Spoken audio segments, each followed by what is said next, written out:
cuando hablamos de liderazgo, debe entenderse el liderazgo como que, ¿qué es un líder? Bueno, ¿Quién es un líder? ¿No? Algunos entienden mal el problema, el tema del liderazgo, el término, algunos no lo consideran, no lo aprecian o piensan que es un término secular, aunque la Biblia no lo menciona, pero en la Biblia vemos líderes extraordinarios como desde el Antiguo Testamento Moisés fue un líder extraordinario porque dirigió toda una nación. Claro. Nehemías, que es otro personaje que la Biblia también menciona. Josué, ¿no? Josué, el seguidor de Moisés. Claro, pastor, pero no solamente seguidores, sino que influenciaron, porque eso es lo que se ve en un líder, ¿no? La influencia que puede provocar en una o en varias personas. En el caso de un hogar, el padre la influencia a su esposa, a sus hijos, ¿no? Claro, los que enseñan liderazgo hoy en día hablan y llegan al concepto de que un líder es una persona de influencia, una persona que ejerce influencia sobre otros, ¿no? Y eso es lo que estamos observando hoy en día. ¿Existen líderes? Que la fuerza de liderazgo, podemos decir, lo que es conducir un pueblo, conducir una sociedad a un movimiento, precisamente es influir a través de valores, de principios. Nadie puede seguir a una persona si no asume un compromiso. Entonces, Jesús, por ejemplo, que es el liderazgo perfecto, es el liderazgo, según todos los expositores de liderazgo, consideran el liderazgo de Jesús el más puro, el más perfecto y el que más ha ejercido, influenciado en la sociedad hasta el día de hoy. Entonces, es el liderazgo que solamente se ejerció por 3 años y medio, nada más. Y a pesar de haber tenido un trabajo de 3 años y medio, sin embargo, la influencia es de un carácter mundial, un carácter que ha trascendido su generación. Es que yo pienso que Dios en su sabiduría permitió que se estructurara una iglesia. La iglesia que dejó el Señor Jesucristo fue una iglesia organizada. Y uno de los modelos de cristianismo es que el liderazgo pues se va sucediendo. El liderazgo se va transmitiendo de generación en generación. Eso y se va, creo que la iglesia también es formadora de líderes. Claro, ¿no? Es formadora de líderes y líderes en potencia. Dice, liderazgo es estar dispuesto a arriesgarse, es sentir pasión por hacer una diferencia en los demás, es sentirse insatisfecho con la realidad actual y es tomar responsabilidad cuando los demás están presentando excusas. Es ver las posibilidades que ofrece una situación cuando los demás solo ven limitaciones. Es estar preparados para sobresalir en medio de una muchedumbre. En realidad tiene un montón de conceptos, pero vayamos a las características o al perfil del líder. Claro, ahí vemos, por ejemplo, el líder tiene visión, el líder es sacrificado, el líder está dispuesto a hacer lo que otros no quieren hacer. Y eso lo caracteriza a una persona como un líder.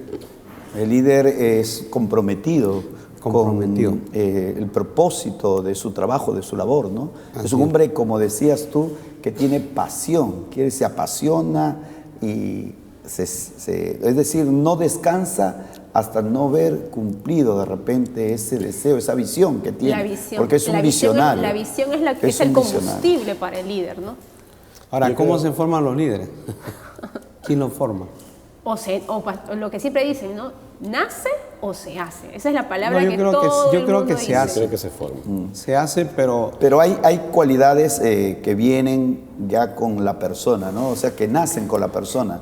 Como por ejemplo, el hecho de que una persona, qué sé yo, está dotada de una voz que le permite hablar con claridad, enfatizar, dígase de paso, ¿no? Porque se requiere a veces, por ejemplo, saberse comunicar asertivamente, cosas que uno también las va aprendiendo. Un talento, un don, pero si no hay disciplina y si el carácter no se ha formado, lamentablemente el talento, ¿no? Viene a disiparse, ¿no?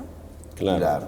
A veces el nacer, por ejemplo, en un hogar, el ser el primogénito de 10, de 12 hermanos, lo obliga al individuo también a tomar una responsabilidad, ¿no? Como líder. Antiguamente, pero yo creo que el líder, bueno, las personas que asumen la responsabilidad, Dios, pienso que está en la mano de Dios, porque líderes hay en todas las áreas y en todas las civilizaciones. Y con todos los caracteres. Claro, yo pienso que lo que dice la Biblia, por ejemplo, la Biblia dice que las autoridades son puestas por puestas Dios. por Dios. Entonces son líderes.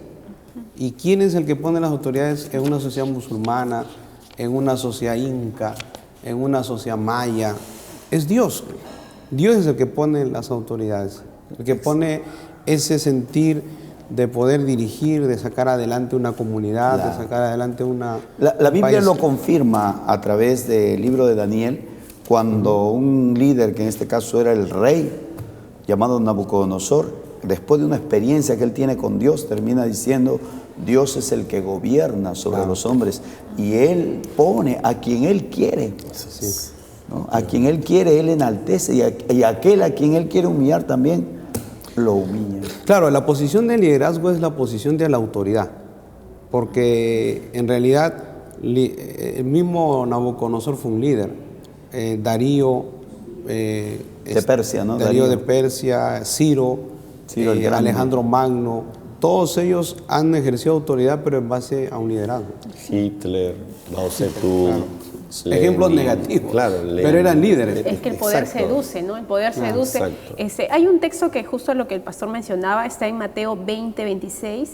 Dice, entonces Jesús llamándolos dijo, ¿sabéis que los gobernantes de las naciones se enseñorean de ellas y los que son grandes ejercen sobre ellas potestad? Mas entre vosotros no será así, sino el que quiera hacerse grande entre vosotros será vuestro servidor. Y el que quiera ser el primero entre vosotros será vuestro siervo. Pero ese es un principio de liderazgo puro, o sea, ese es un principio de liderazgo efectivo, bueno. Claro, Y el eso líder lo es una enseña- persona que servidor. enseña con el ejemplo. Claro, Y es que servidor. sirve, ¿no? Que enseña y que sirve. Es El líder siervo. Definitivamente Jesús está hablando de los malos tipos de liderazgo, porque habían personas que, por ejemplo, asumían un reinado ya por cuestión hereditaria, pero no eran líderes. Eran reyes, pero no eran líderes. Hay gobernantes O sea, que... se puede tener autoridad sin necesariamente llegar a ser un líder. Claro, porque el líder es el que va a movilizar a toda una civilización, a un pueblo, hacia algo, de un lugar a otro. Por ejemplo, Moisés movió a toda la nación de Egipto hacia la tierra prometida. Pero no Y solo... los integró, ¿no? Los mantuvo 2 unidos, millones de juntos, personas. en un Claro. mismo pensamiento. si se quiere. Exacto, o sea, no es solamente una cuestión geográfica, sino también es una cuestión motivacional, Claro, es una porque un cuestión líder de es cambio una de persona que mente. inspira, ¿no? de- Inspira, que motiva, que influye. Claro, por ejemplo, vemos los liderazgos modernos, hace 50 años, más 60 años, Japón decidió y propusieron ellos ser líderes en cuestiones electrónicas, lo que era impensable, y lo han logrado. Para tener un liderazgo, la persona debe formarse, debe capacitarse. Entonces, es necesario en nuestros tiempos que nuestros jóvenes, aún nuestros niños, podríamos decir, tengan un conocimiento de lo que es un verdadero liderazgo, ¿no? Yo pienso que, no necesariamente usando el término, pero si nosotros a nuestros niños le enseñamos el ejemplo de Moisés, de Jesús, de Abraham, de todos ellos, eso es un liderazgo. Se van formando. Claro. Se van formando, se van preparando para ejercer en algún momento cargo de autoridad, sin usar el cargo, la responsabilidad como un medio para ellos mismos, para abusar, para lucrar. Para su y propio dañar. beneficio. Claro, Sin intereses personales. exacto. Lo que pasa es que hay niveles de liderazgo. El liderazgo se clasifica en 5 niveles. El primer nivel es el nivel del que la gente me sigue por mi posición. O sea, la gente me va a obedecer porque no le queda otra cosa. Pero eso no es un liderazgo. Porque tengo el cargo. Porque tengo el cargo. El segundo es que la gente me va a seguir por amistad, porque me conoce, porque en cierta manera tiene un Nos hemos compromiso. ya relacionado, nos hemos Hay una vinculado. Hay una familiaridad. ¿no? El tercer nivel es que la gente me sigue porque ve que he triunfado, que he hecho algo bueno. Entonces, eso es lo que toda la gente está buscando un líder, hasta en los animales se ve. Si esa persona, la gente ve que es exitosa, que esa persona lo que hace, a pesar de hacerlo con sacrificio, con esfuerzo, lo logra hacer, la gente se le va a pegar. La gente va a querer estar con esa persona. Ese es el tercer nivel. Y es un nivel muy poderoso. El cuarto nivel ya es es el nivel cuando las personas ven que el líder ya les da valor agregado. O sea, que el líder Capacita. los capacita, los forma, se sienten útiles, ven que todas esas herramientas que le ha transmitido el líder son útiles en él. O sea, ellos ven que a través de la influencia de ese hombre se han beneficiado con una enseñanza, con una instrucción, con valores, con un conocimiento que no lo hubieran podido de repente adquirir en otros medios, ¿no? Sino que lo han recibido de este individuo que es el líder. Y ahora, el que está eso por ejemplo, eso es una forma poderosísima de poder lograr un cambio en cualquier área. Quiere decir que el líder es un formador de otros líderes, entonces. Claro, sí. El líder no es Jesucristo. una persona que se forma a sí mismo, sino está formando a otros. Jesucristo formó a 12, Claro. luego 70, luego eran 500, pero 12 eran los que, a los que Él les transmitió todo su conocimiento y toda su doctrina. Y añadamos a eso el éxito del Señor, porque a los que toma no eran gente preparada ni con capacidades Y intelectuales. era un grupo heterogéneo. Exacto, o sea, no era ni siquiera gente que tenía ya cierta base para poder formar. Jesús tomó gente que literalmente no era nada en ese momento, que ni siquiera eran pecadores, sin tranquilos, letras. ¿no? Gente que Quiero tuvo que acotar algo aquí. conquistarse a sí Bueno, Gente sin en algún letras. momento, en alguna etapa de la vida, yo tuve que ejercer la función de docente, ¿no?